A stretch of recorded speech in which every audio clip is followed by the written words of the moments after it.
Hello, everybody. Welcome to Late Night Football. Welcome to our match reaction show. It's finished. Manchester United won. Wrexham 3. Wrexham have won the Snapdragon Cup because that means something, doesn't it? But no, I mean it's a good result from Wrexham's point of view. I mean they get a good win.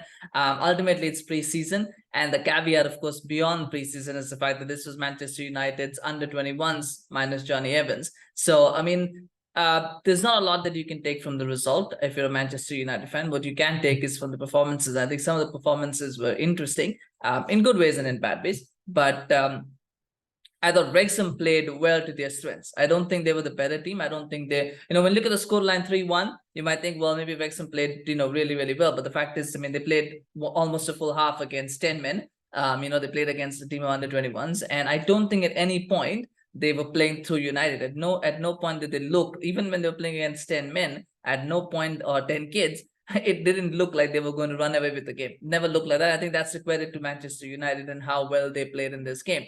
That being said, I thought Wrexham played to their strengths, and that was important. You could see that all, two of the three goals, the first two goals were both pretty much long,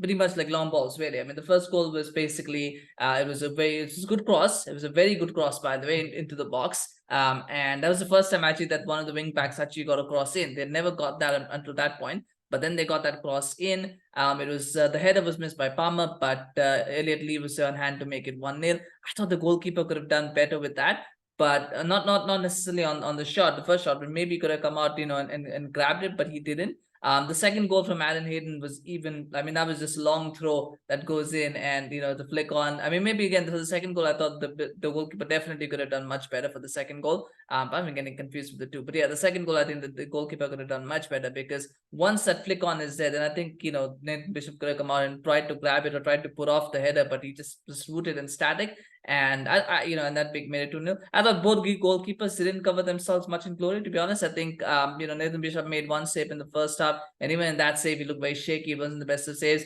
Vitek had a couple of nervy moments where he didn't look all that good. So I mean, I'd be surprised if either of them really play much or play at all for Manchester United. I think I don't see either of them playing in the first team.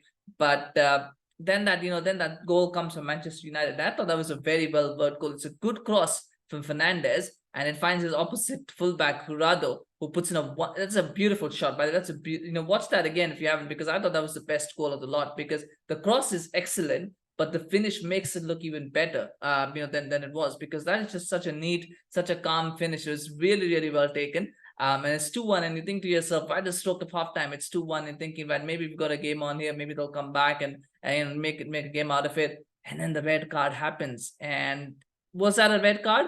In the context of a friendly, I think it should not have been a red card. I don't think it was that bad of a challenge to be a red card challenge in a friendly game. And you got to put a caveat. Maybe in a regular game, you could have maybe made a case for it. I still thought it was a debatable red, even for a competitive game. But you could make a case for it being a red in a competitive game. In a friendly game, I don't think that warranted a red card. But obviously, the Wrexham players were kind of in the face. They made a big deal out of it, and the ref got influenced by that, and he gave the kid a red card. And what's sad about it is, I think, first of all, I thought Dan Gore actually played very well. He was one of the best players on the pitch for Manchester United. So he had a really good game up to that point. And then he gets sent off, and you're suddenly thinking to yourself, has he missed that chance to impress Ten Hag? Because this is Ten Hag watching. He's watching these players, and he's watching these kids, and he's thinking about who can make that step up, who's worth investing in. And he's missed out on that chance. Remember, he was also given the captain's armband for this game. And so I feel bad for him in a sense. But sometimes that's what happens. Sometimes in football, you do get decisions that go against you. And this is what happened. After that, the game kind of petered out as a contest, because I don't think with 10 men United were ever going to get back into it. It never looked like they were going to get back into it. It was very, very tough. And Wrexham's third goal was mostly was the fact that they had the man advantage. It was a good cross from Mendy, by the way. It was a beautiful cross. And the score was on hand to just bundle it into the box really, and make it 3-1, and that was all. So I mean, it's a good result from Wrexham's point of view. I mean, it gives them that I think they're a little bit more ahead in their fitness. Because the AFL League 2 season will start much earlier than the Manchester United the Premier League season, or even the PL2 season. So it was good from Wrexham's point of view to get those minutes in their legs, to get that bit of an on. And I think they were given a good game by Manchester United. Whatever the case may be, they were given a good game. So they really appreciate that as well. The injury to Paul Mullin is the one downer for Wrexham. He's, of course, a key player for them. But the fact that he could stand up and he could walk off the pitch, I think would be definitely something reassuring. He's probably had a cracked rib or something of that sort. So I don't know what kind of prognosis will be for him to return back, but I don't think it will be too serious. So I would assume he won't miss too many games. But at least the good news is that he wasn't taken off on the stretch or anything like that. So because at that point, that would have been a worry for them, because he's such an important player for them. But that was a good thing. But overall, I think Wrexham will be happy with what they've got out of this game, along with, a trophy to celebrate as well. And when we come to Manchester United, I thought, like I said, I thought the other two goalkeepers covered themselves in glory. I was also disappointed with Johnny Evans. I think he had a very poor performance. And I think a lot of people would have been carried away after that Leeds game. And they might have been like, oh, now, Harry Maguire is not, Johnny Evans is better than Harry Maguire. Harry Maguire is even fifth choice, and all that. I don't think that's true. I think Evans is what he is. He's not better than Harry Maguire. Let's be honest. He's not. Not that Harry Maguire is good, but he's not. If Harry Maguire is sold, Johnny Evans is not the replacement for Harry Maguire. And I was, and there might have been talks, and I've said this at the time when he was signed. I said, as long as this is just a short-term arrangement to get him some games and then let him find another club, or let him become a coach or whatever, that's fine. Or maybe he's going to be a reserve defender. That's fine.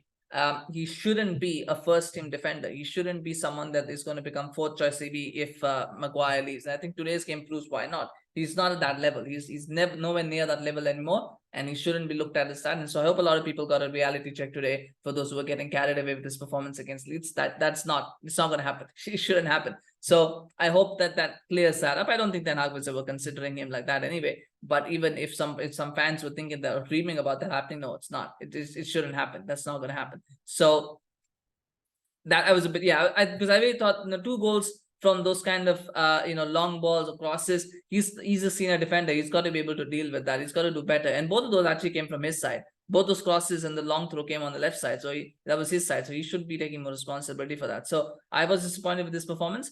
I thought that midfield in the first half was absolutely exceptional. Of Mabry, Gore, and Collyer. I thought all 3 of them were really, really brilliant. And again, keep in mind, as I said, both goals came from long balls or long throws.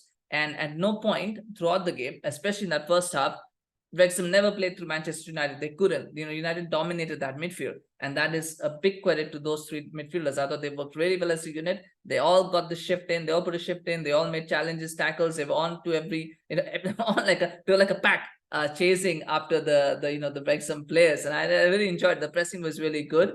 They were all excellent. And I think, again, I would like to see, Collyer, I think is still very young, but I would like to see Gore go on loan, and I would like to see Mabry go on loan. I'll talk about Mabry in a second, but I think those players need to go on loan. I wasn't that happy with Jurado, and he got a goal, but I didn't think Jurado's performance overall was anything too special to write home about. That goal was special, but it was a brilliant goal. That's not going to be his primary role. His primary role is going to be defending. I don't think he was necessarily defending and creating. I don't think he was necessarily at that level. Again, probably another one who needs a loan, or maybe needs to move on and rebuild, restart his career somewhere else. Alvaro Fernandez is an interesting one, because there were parts to his game which I enjoyed, but there were parts to his game which I thought were a little bit average. I don't think he's ready to challenge Luke Shaw for a place in the first team. I don't think he is. I think he needs to go out on loan.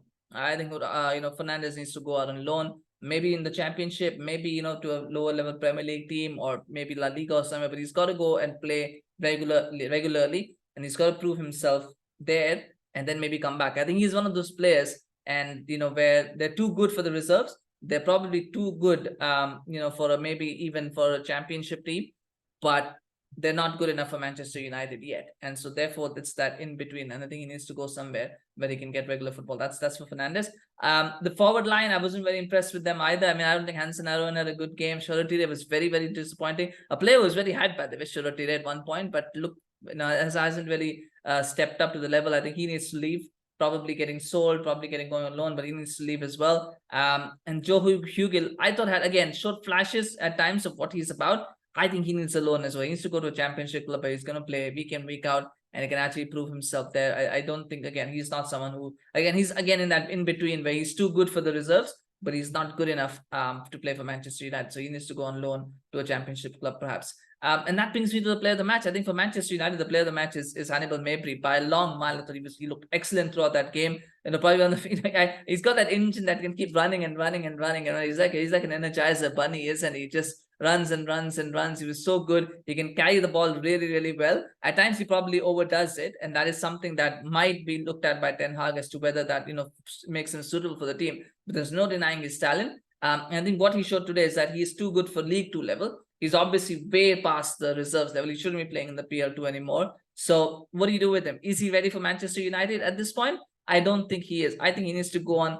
I mean, there's talk of him leaving and probably being sold. And I think that would be okay. If there's a buyback clause, if there's a sell-on, I think that's okay to sell him because I don't think he's ready for Manchester United. What I do believe is that if he goes on loan, he could be ready next season. He could be ready to take Eriksen's place next season. That's possible. That's a possibility. But does he want to wait a year? Going on loan, do United feel that it's okay to send him out on loan for another year? I mean, those are things that they will need to talk about. But I assume either way, his future, at least in the short term, at least for next season, is not in Manchester United. He's got to go to a Premier League club. He's probably got to needs to go abroad somewhere, but he needs to play again regularly first team football. He needs to play that and then come back to the team. He's not, at the moment, he's not ready. Maybe in a year's time, he'll be ready to take Eriksen's place in the squad. But he needs to go. He's again one of those players who's too good to be playing in the reserves and too good to be playing at League 2 or League 1 level. So that's where that is. But I was impressed with his performance. I think there's parts to his game that can be improved upon. Does Ten Hag see value investing in that? That's another question, of course. He wasn't that good during his loan spell at Birmingham City. So obviously there's things there to be worked on as well. Is he someone who can play consistently for 30, 40 games a season? That's another question that needs to be answered, right? Because it's all well and good playing good in one game and then you don't play for another 2 weeks or whatever. But to play, twice a week, can you maintain your levels? So that's a very, very different ball game altogether. But anyway, that's the review of the game. I mean, like I said, the result doesn't really matter. At the end of the day, it's really about the performances, and that's kind of what I analyze when I look at preseason games. And I thought there was some very promising. There were some good performances. There were some not so good performances, but I think that's part of the growth that the club that a player needs to have. That these young players.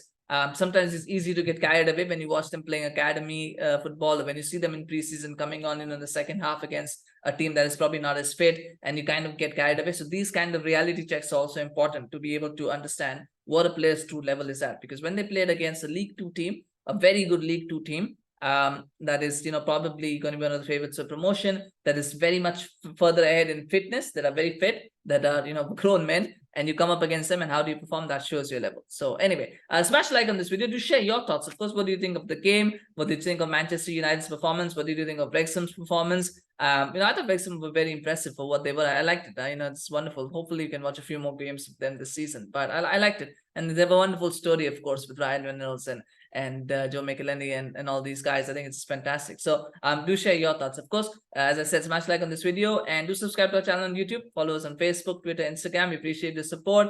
And so keep help us out if you would like to in growing this channel. Thank you so much. Take care. We'll see you again soon. Bye-bye.